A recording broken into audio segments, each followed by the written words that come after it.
ജയസാർ നൈറ്റിയിലെ കൽപ്പറ്റയിൽ വേറെ എവിടെയും ഇല്ല, ഇവിടെ മാത്രമേ ഉള്ളൂ. കൽപ്പറ്റയിൽ മാത്രം ജയസാർ നൈറ്റി. പിന്നെ ഓർഗൻസാங்கிற ചുടിദാർ മെറ്റീരിയലാണിത്. ഡ്രസ് മെറ്റീരിയൽ, തുണിക്കാത്തത് കേട്ടോ. സെറ്റായിട്ടുള്ളത്, ടോപ്പ് പാൻറ്റ് ഷാള് അങ്ങനെ സെറ്റായിട്ടുള്ളത്. ഇത് ഫാസ്റ്റ് മൂവിങ് ഐറ്റമാണ്. വെരി ഏവർക്കും സ്വാഗതം.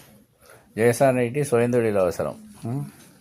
വരിക ഏവർക്കും വരിക, വന്ന് കൊണ്ടുപോവുക. എല്ലാവരും കൊണ്ടുപോകുന്നുണ്ട്, ഇഷ്ടം പോലെ കൊണ്ടുപോകുന്നുണ്ട്. നിങ്ങൾക്കും കൊണ്ടുപോവുക. വരി, വന്ന് കൊണ്ടുപോയി വിൽക്കുക. പെരുന്നാളേക്കുള്ള റംജാൻ സ്പെഷ്യലാണ് ഇത്. ഒരുപാട് ഐറ്റം വരുന്നുണ്ട്. വരി ഏവർക്കും സ്വാഗതം. വരൂ. ജയസാർ nighty Kalpetta. Dress materials, nighty ക്ലാത്തുകൾ, അജരക്ക് തുണി, എല്ലാ ഐറ്റംസും ഇപ്പോൾ ഉണ്ട് കേട്ടോ. ആയിക്കോട്ടെ. അജരക്ക് നല്ല മൂവിങ് ഉണ്ട്, അതുകൊണ്ട് ബേൽ കൂടുതൽ വരുന്നുണ്ട്. ഇഷ്ടംപോലെ എടുക്കുന്നുണ്ട്. വരി